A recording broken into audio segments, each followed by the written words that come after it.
Olá, começa agora o Agrocultura com as principais notícias do agronegócio. No programa de hoje você vai ver: os drones já são usados intensamente em trabalhos do campo e despertam o interesse de universidades, como a Unesp de São Paulo, que estuda como melhorar a operação para conseguir mais produtividade dos aparelhos. Cidade do sul do país, onde 4 povos se unem no cultivo da terra, fecha o mês de julho com festa, para marcar os dias do agricultor e do colono. Brasil consegue se manter livre da gripe aviária nos criadouros industriais. E a exportação de carne de frango tem novo recorde. Dominada por montanhas e pequenas propriedades rurais, a região das Matas de Minas produz alguns dos melhores cafés do Brasil. O sucesso chegou quando os produtores se reuniram em uma cooperativa. Estados do Sul não concordam com novas datas e pedem a alteração do calendário da soja na região. E veja também a previsão do tempo para o campo em todo o país. O Agrocultura está começando.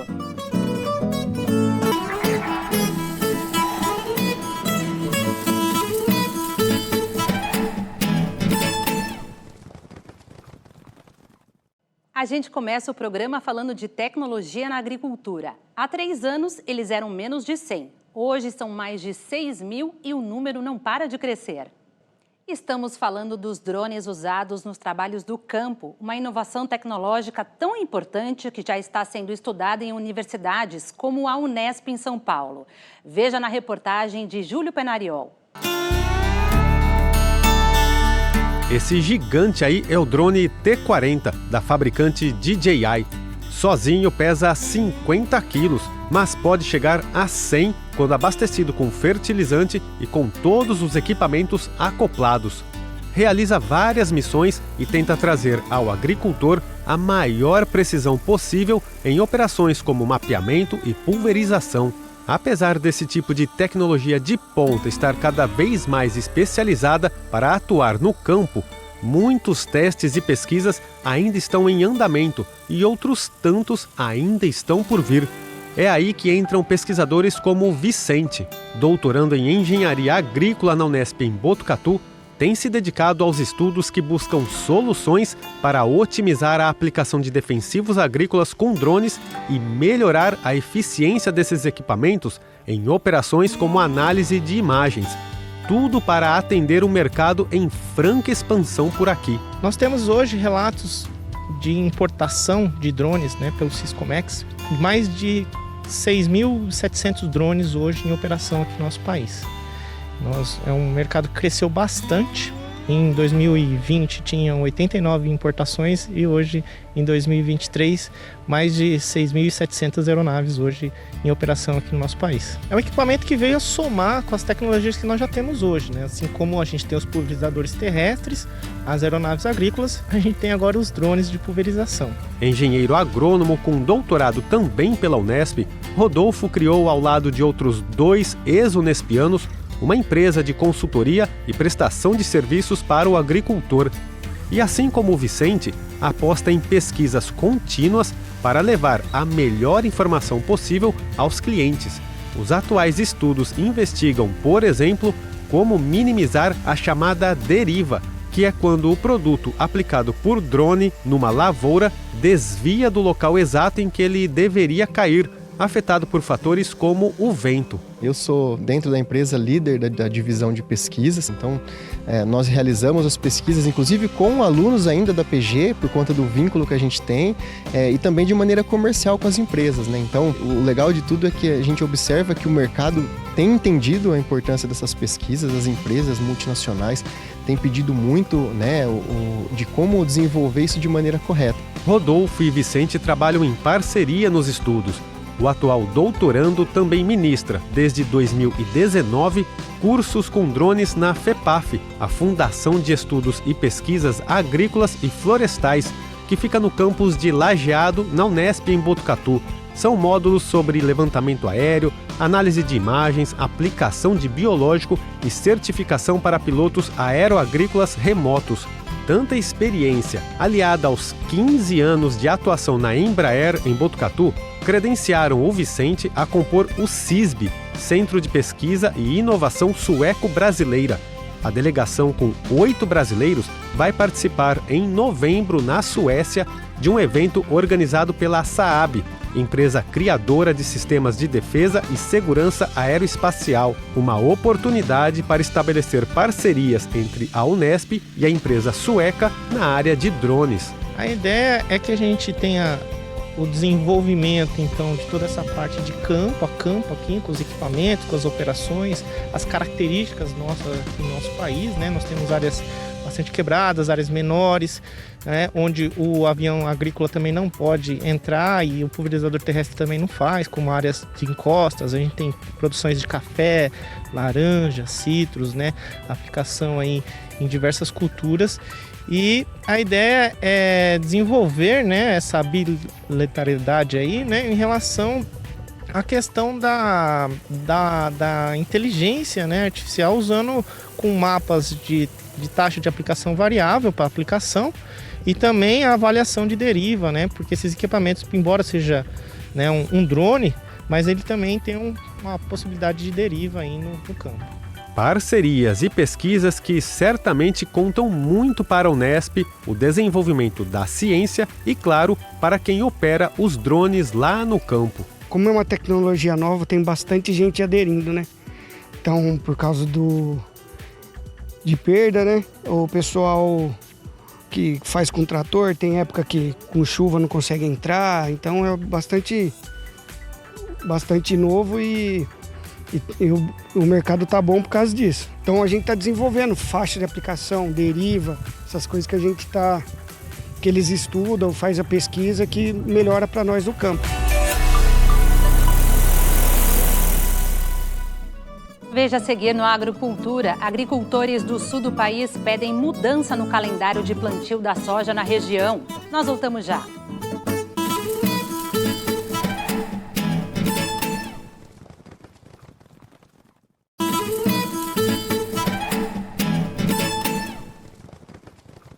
Confira agora as principais notícias do campo. Produtores dos estados do Sul pedem alteração do calendário para o plantio da soja. A portaria número 840 do Ministério da Agricultura estabeleceu o calendário de semeadura de soja nos 21 estados produtores, cada um com um prazo diferente. No Paraná, o plantio deve ser feito entre 11 de setembro e 19 de dezembro.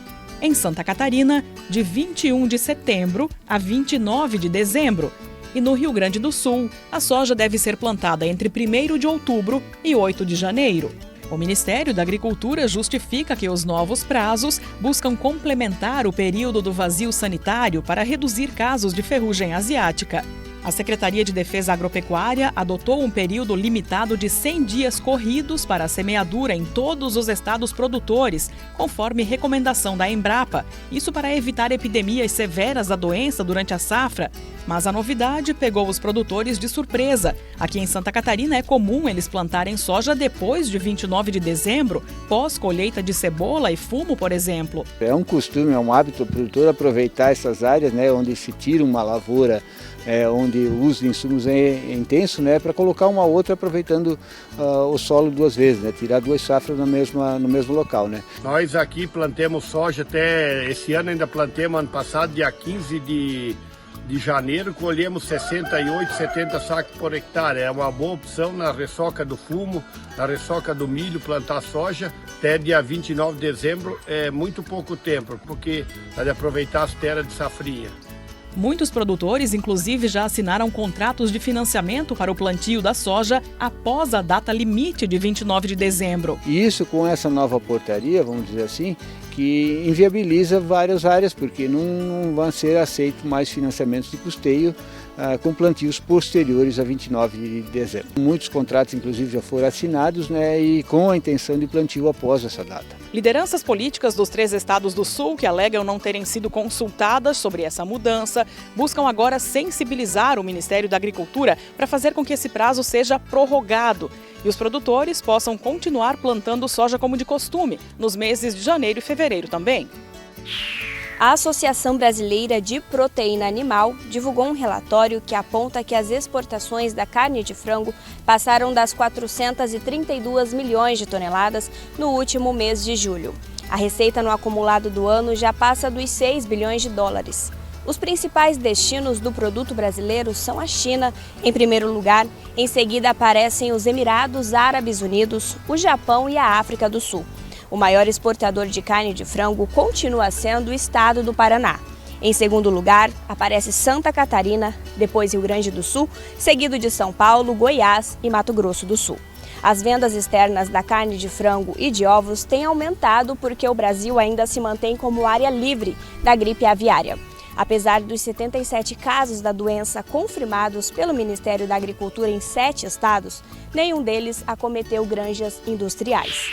O governo do Japão retirou a suspensão sobre a importação de carne de frango de Santa Catarina por não considerar aplicável o embargo. Essa informação foi confirmada pelo governador Jorginho Melo, que citou o fato de Santa Catarina estar livre da gripe aviária e de o estado ser referência em sanidade animal. O embargo ocorreu em julho, depois que um caso de influenza aviária foi confirmado em um município no sul do estado, em aves domésticas que eram criadas soltas e não destinadas para a produção comercial. O Japão é hoje o maior importador de carne de frango de Santa Catarina. No ano passado, as exportações de frango, ovos e subprodutos para o país asiático renderam ao estado cerca de 310 milhões e 800 mil dólares, o equivalente a 14,75% da receita total das exportações desses produtos. Veja agora outras notícias do campo, cidade de Santa Catarina, onde descendentes de 4 povos cultivam a terra em pequenas propriedades. Fecha o mês de julho com festa para celebrar o Dia do Agricultor e do Colono. Uma comemoração cheia de sotaques e alegria. A realeza da 12ª Festa das Origens e do Colono abriu o desfile. As meninas vieram neste Ford A de 1929. Foram seguidas pela fanfarra municipal e pelo grupo que representou os índios, os primeiros moradores desta terra. O desfile típico presta uma homenagem às principais etnias que formam a base do município: brasileira, italiana, alemã e polonesa. Rio do Campo é diferenciado nessa questão, porque nós temos aí 4 origens muito bem distribuídas no município, e o que faz a festa ficar muito interessante, porque cada um quer mostrar a sua cultura, as suas origens. O grupo da família Weber, por exemplo, contou com mais de 80 participantes. A gente fica muito feliz em poder participar e se envolver, né? Isso gera uma emoção muito grande. O primeiro a desfilar foi o Bloco da Origem Brasileira. Eles trouxeram referências às tradições culturais dos colonizadores, ao futebol e aos bailes onde a comunidade comemorava o trabalho realizado. Claro que não poderia faltar o samba. E em seguida foi a vez do desfile da origem italiana, que trouxe para a rua a Casa da Nona, onde não falta alegria e a polenta está sempre no fogão. E o público recebeu queijo, salame e vinho para experimentar. E além dos próprios riocampenses, muita gente veio de fora para participar do desfile. Aqui atrás, por exemplo, o pessoal da Polentopeia, lá de Ascurra. A turma da Krieger House de Trombudo Central desembarcou cedinho aqui em Rio do Campo para participar da festa. Como é que tá a expectativa aí para esse desfile? Tá bom, tá animado, nós já temos chopp aqui, ó, chopp. E como eu digo, é malusto e nunca traure. Sempre alegre e nunca triste. Essa é a mensagem, esse é o espírito, né, que nós pensamos em trazer de Trombudo Central para Rio do Campo. A origem alemã trouxe a tradição do chopp com direito a um barril enorme. Teve um carro da bolacha e distribuição de uma iguaria muito alemã, a Cuca. Não faltou diversão e muita música. O desfile típico terminou com a origem polonesa, que representou a luta dos imigrantes, a tradição da erva mate e os aspectos culturais desse povo. Mas a festa não terminou por aí. O desfile deu lugar ao grande tratoraço. A família Kilcam trouxe relíquias do campo e prestou uma homenagem. Para representar os agricultores. E com muito orgulho, porque desde criança, eu tinha 7 aninhos, eu já tinha uma enxadinha pequena, né? E ajudava na roça já. A gente trouxe desde a primeira máquina que o meu avô, junto com o meu bisavô, compraram. Ele é um ano 74. E daí a gente trouxe a da atual hoje, né, que a gente tem. E tem o xodózinho da da propriedade aí, que é esse agralha aí, com 74 aí. A 12ª Festa das Origens e do Colono movimentou o Rio do Campo durante 4 dias de programação intensa, com atividades culturais, shows e muito mais. Quem veio, gostou do que viu. Show, festa, todo mundo bebendo, todo mundo dançando, a criançada comendo bolacha pintada que a gente vai entregar e só alegria. E agora vamos saber do tempo para o campo com Stael Cias da Metsul Meteorologia de São Leopoldo, no Rio Grande do Sul, especialmente para o Agrocultura. Olá, você que nos acompanha nesta edição do Agrocultura. Nesta semana, nesses últimos dias do mês de agosto, a previsão é de grande oscilação de temperatura. Aqui no Rio Grande do Sul, no sul do Brasil, isso tem acontecido com uma certa frequência. Nós teremos uma virada importante da temperatura em parte do centro do país. Ainda começamos a semana com essa bolha de ar seco entre o sul, metade sul do Pará, Tocantins, centro-oeste, sudeste do Brasil, interior do nordeste também, com ar muito seco, queimadas, temperatura em alta durante as tardes. Mas lá pelo meio da semana, uma frente fria vai conseguir avançar e cruzar além do sul do Brasil, levando até chuva para a parte de Goiás, Mato Grosso do Sul, São Paulo, parte de Minas Gerais, Espírito Santo e Rio de Janeiro. E nessa transição nós teremos temporais. Então aqui início da semana, com esse ar quente, temperatura muito alta, muito acima da média, nesse começo de semana. Depois da passagem da frente fria, vejam que uma massa de ar polar vem e vai levar um pouco de frio até mesmo Mato Grosso, parte de Goiás, sul de Minas Gerais, refresca bastante nessas regiões. Há risco de geada na segunda metade desta semana nos estados do sul do Brasil. Destaque aqui para o Rio Grande do Sul, Planalto Sul Catarinense, com marcas que podem ficar ao redor de zero e até mesmo negativas, com o avanço dessa massa de ar polar, que ela tem uma trajetória continental e por isso chega até mesmo a interferir no padrão de temperatura do centro-oeste e parte do sudeste. Em termos de chuva, nós devemos ter aí acumulados de precipitação significativos no centro-sul do Brasil.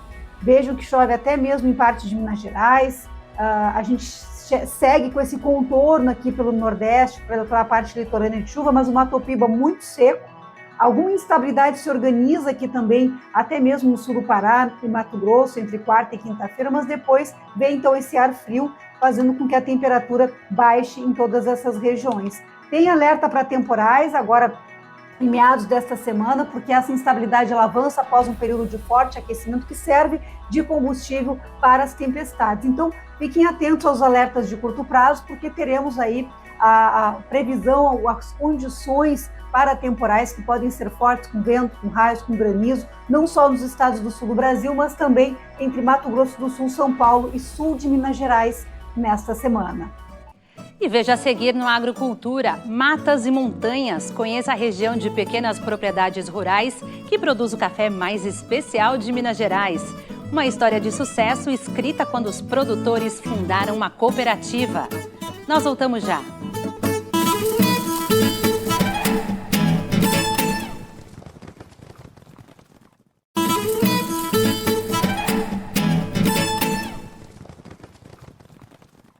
O Agrocultura te leva agora até as Matas de Minas, região produtora de café. Por lá, durante anos, o café produzido era considerado de baixa qualidade. Mas graças ao trabalho de uma cooperativa da região, a realidade hoje é outra, como mostra pra gente o repórter Bruno Faustino. Aí está a maior riqueza das Matas de Minas.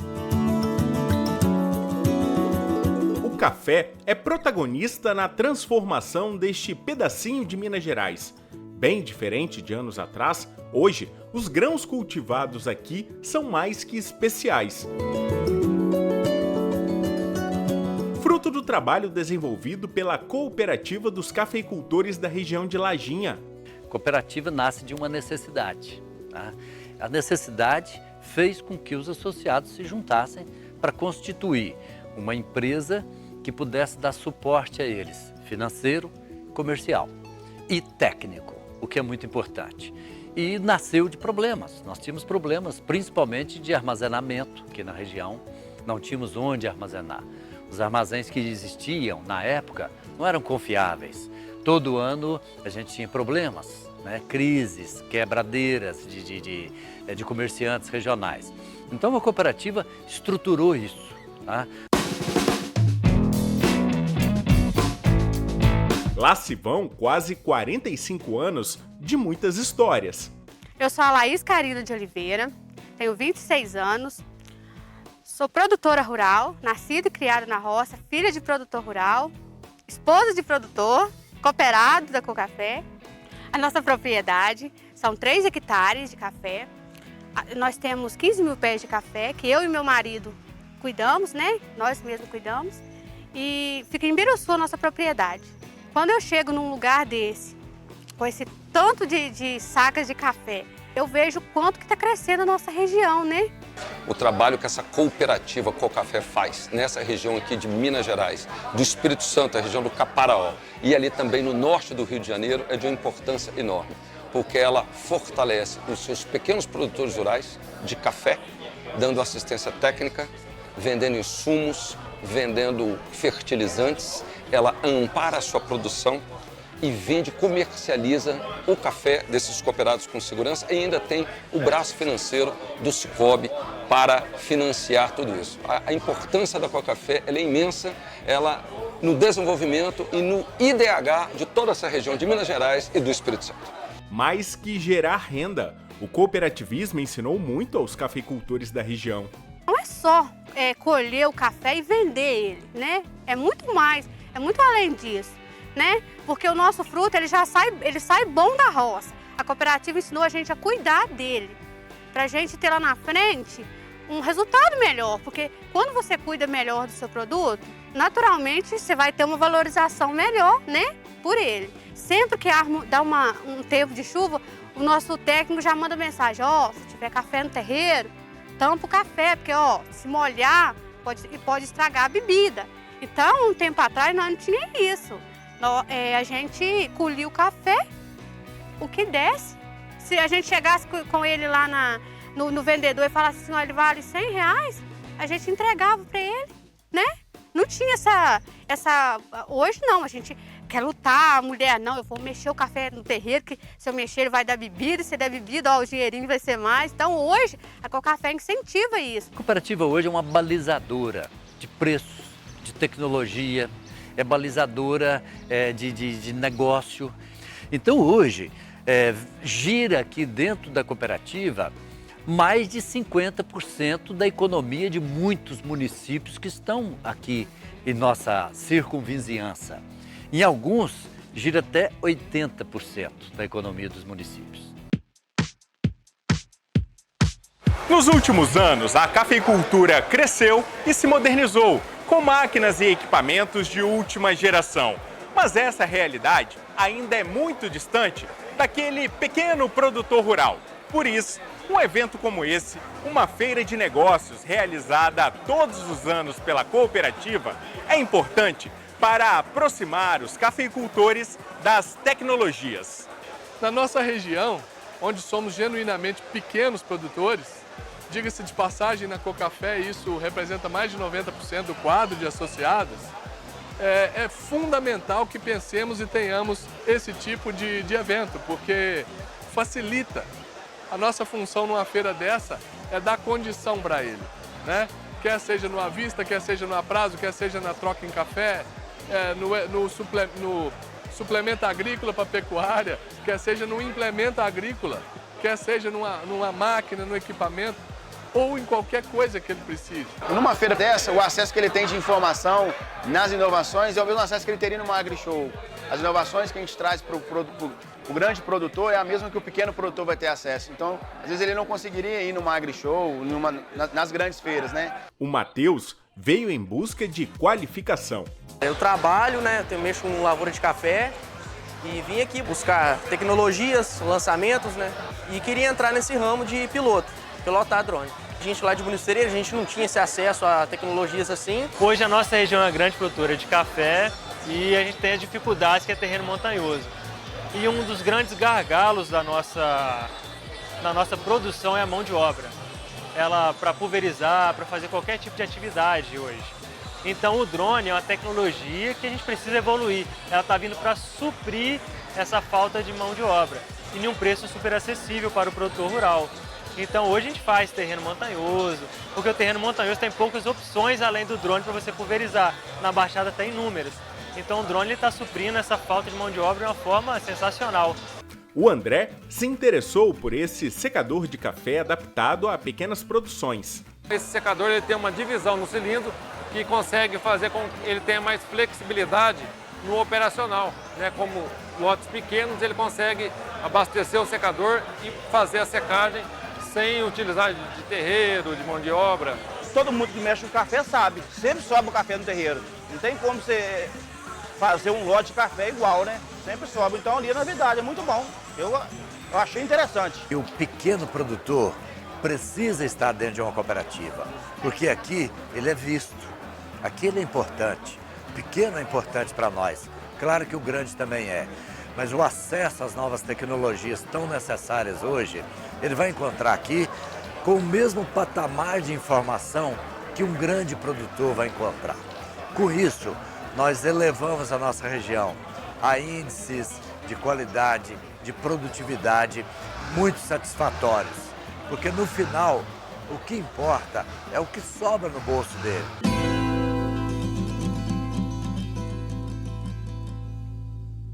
O Agrocultura de hoje termina aqui. Obrigada pela sua companhia e até o próximo domingo às 10 horas da manhã. Uma ótima semana para todos.